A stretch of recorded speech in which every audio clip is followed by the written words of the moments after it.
I'll say provocatively, in the kind of Harvey K. John Nichols vein. I mean, I don't, we won't dwell too long on this, but, I already obviously, I just haven't heard any credible arguments for not voting strategically to get Trump out of office. And I actually will say, as desensitized as we are from Trump, and as much as these, idiot resistance people have made having a melodrama about him constantly have sort of diluted having a serious conversation about him. This latest piece that Ed Luce did in the Financial Times, specifically around Trump's response to Corona, is a piece that people actually need to read and people actually need to share. Yeah. And to the extent there's even a fraction,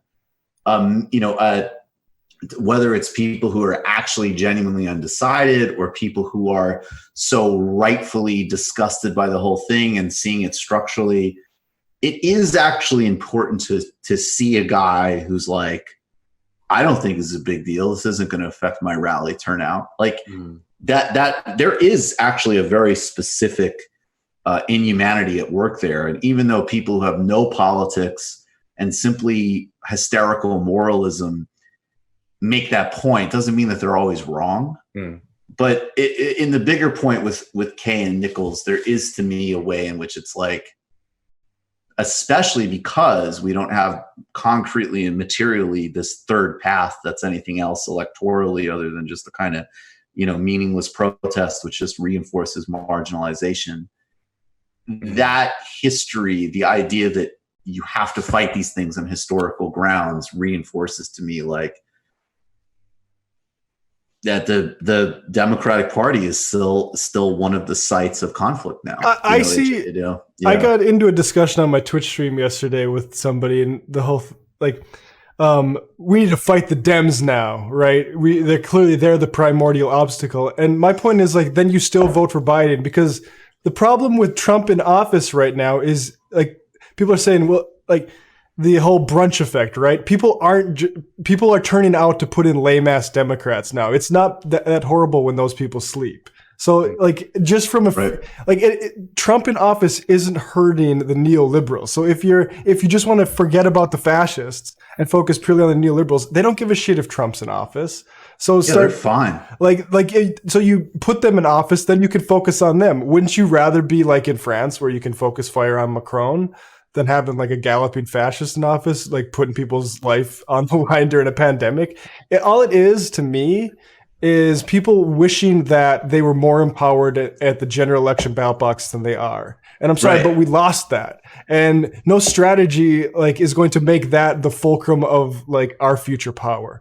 I just don't think it's going to happen. No, it's important. And it's also important to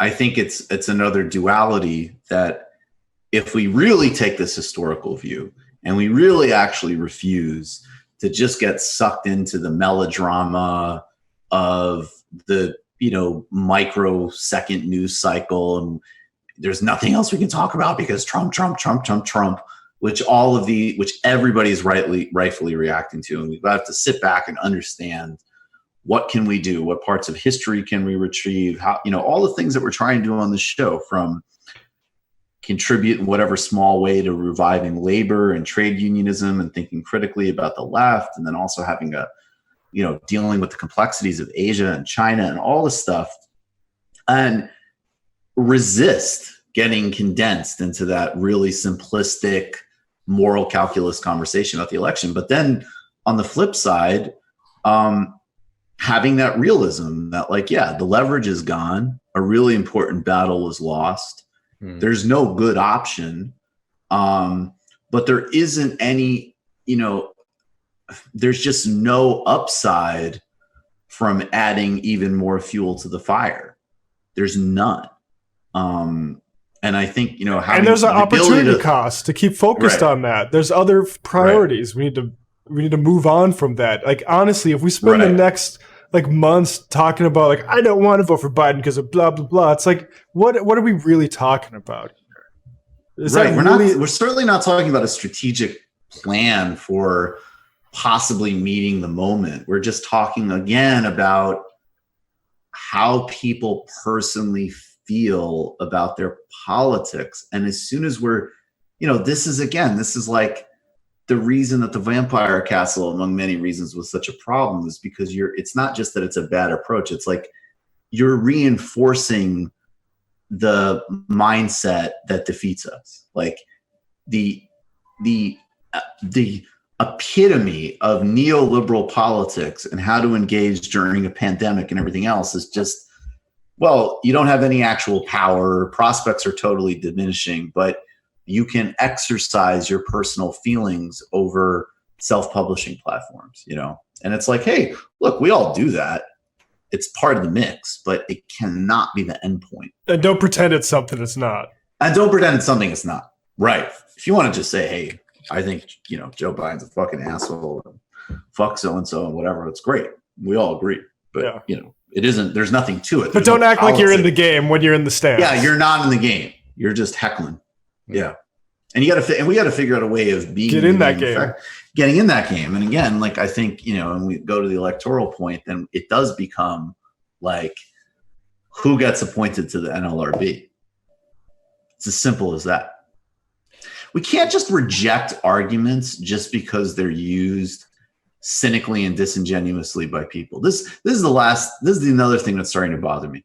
I've been fighting and will continue to fight with liberal moralistic assholes who basically say, like, anytime you acknowledge any of the context that has given rise to Trump and all these horrific figures, including obviously racism and sexism and xenophobia, but if you talk about the economic trends, you talk about the policies pursued by the third way, then you're excusing them and you're not understanding and fuck that.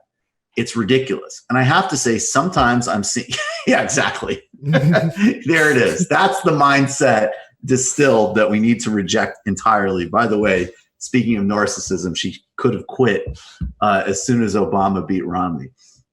But at any rate, there is like, yes, do the Democratic Party use things like court appointments and NLRB as like moral blackmail and to cover their own fact, the fact that they're anti-worker, center-right, neoliberal trash? 100%. And at the same time, those appointments matter. I don't know how to magically tell you they don't. Right. So even if they're being wielded by the most cynical, disingenuous people, it still matters. Yeah, it's almost you have to take an improv style yes and approach. Right. But you're an asshole. Like, yes. Yeah, but right. they're making the decisions. So yeah, the assholes won. The assholes won. I hear y'all, but I think at a certain point, it's just as like we need to be careful not to be doing any work for these people, because it's like this is how they continually stay in power, right? This is not a new crossroads. This is a constant crossroads. And I don't know. I still think that fixating on this like question politically is not where we need to be at all. Right. I think that like what we should be focusing on is building up our power rather than, I don't know, trying to find some way to tactically vote our way into some kind of truth, because we're just not going to get there. We don't get anything on either side, I guess. It's like on the individual level, it's like we still are all going in there as individuals, right? And then, at that point, it starts to become like a personal question on a lot of ways. I know you reject that as like an idea, as like a political idea, but I think in the same way that it's silly, you can say that it doesn't mean very much to like protest vote as an individual. I think it still has the same logic voting for Biden, for example, right? Because like you're doing it solely as an individual and not a part of like a movement. And if we're trying to build movement power that we don't have, that we can't exercise in this moment, I think that fixating on it, is just sort of not where we need to be going. Well, I think the fixation question, we're all on the same page, and that reflects in the way we're doing the show and what we're mostly talking about. But no, there is a qualitative difference between something that will be just definitionally absolutely meaningless and pure self-expression versus something that even like, I'll just go through my own analysis of it. It's like the part of me that is just like personally upset and whatever is like, fuck these people, blah, blah, blah. I'll be one of like 300,000 people that votes for somebody who, again, I think even just materially it's problematic that,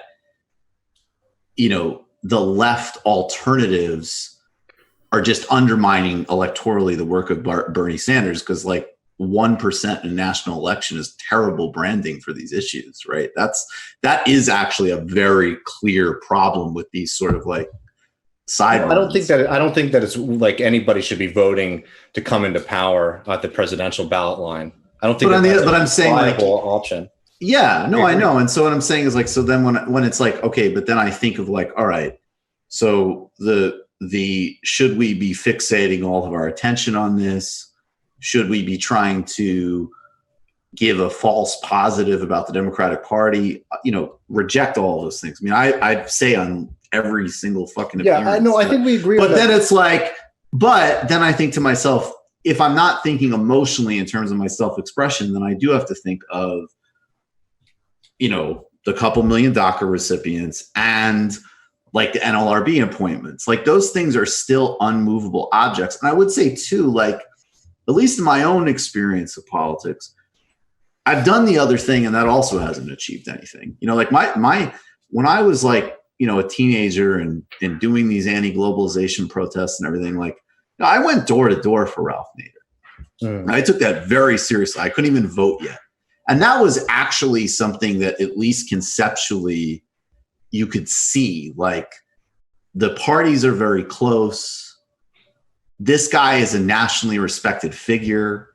The goal is to get to 5%. That could be done without vote splitting. Like there was a lot of analysis to that. Totally failed. Yeah. So I don't know. Like sure. What we're getting mixed up though is that there's a difference between like what our arguments are. It's like what I'm saying is not that I think that everybody abstaining, for example, like we don't have that capacity. This like the fundamental point, right? Right. So, well, this is exactly what we were talking about a couple of months ago. Is that if they had the capacity to say we have 5 million people that won't vote, it's just like materially the difference individually. There's not very much difference, in my opinion, for like somebody like, are they somebody I want to work with, or are they on the left or whatever, between somebody who's going to vote for Joe Biden, right, because they think that that's what they should be doing, and somebody who's going to vote third party or do whatever, right? Yeah, I just don't find those to be two distinct enough camps, and I think that the work that is done to divide them is in the end very harmful and not particularly beneficial. Yeah, like I don't really care about any how anybody individually votes. What I say is like, if you're going to abstain from voting because of X reason for Joe Biden, and there's plenty, like what other political work are you doing? If it's literally nothing, or if it's voting for the Green Party once every 4 years, then I'm not impressed. But if it's like you're a union member and you're going on strike, or you're doing anything really, like I think then what, right? Because but we just need to move on from let's make the way we're voting the most important thing. The rational argument is like Michael said, I think, like you vote to get the fucking Republicans out of office. But don't expect that to mean a whole hell of a lot. Don't expect Biden to be fucking thankful. He's not going to be. No, I agree. I think we're all the only twist that I'd add to this, and maybe this is not, maybe this is unhelpful, but it's like I disagree, I guess. If somebody told me they were in Ohio and they were going to vote third party, I guess I'd take 5 minutes to try to change their mind. That's about it. Yeah. But my thing is definitely not that. That's why I keep talking about we need to be focusing on these much bigger questions and dynamics. So 100% agree with David on that. On the other hand, I'll say my thing is that even my sort of, I've always basically, ever since 2000, supported like just tactical voting. I've never heard a compelling answer against it. But I'm also responding to people, again, like trade unionists and folks basically that I talk to who are conveying that, like, dude, who gives a fuck? Like 5 minutes to vote is worth a marginal change in NLRB appointments. And that is basically my view. But I think the bigger thing that I would object to, and this is where maybe I'm not being helpful because this applies and could offend any number of people. I think there's an emotional attitude that I see show up in both people that think they're doing something by voting for Joe Biden and are totally in a fantasy world about the power of a couple of progressive Congress people and what that means. And, and even frankly, people who confuse, like, Trump is an enormously damaging, horrible president. I think people who literally suggest that in the second term he can become Hitlerian, I think that that's doing a big disservice, because I think that that's delusional. I don't like, and at the same time, I think people who just say like, Trump, whatever, I think that's also delusional and doing a really big disservice. But the point I'm making is I think that people who, I guess I'm saying what Matt's saying, is that if your whole self-expression and conception of politics is either formed in a fantasy about the Democratic Party changing and being progressive and being part of a resistance, you're not helping.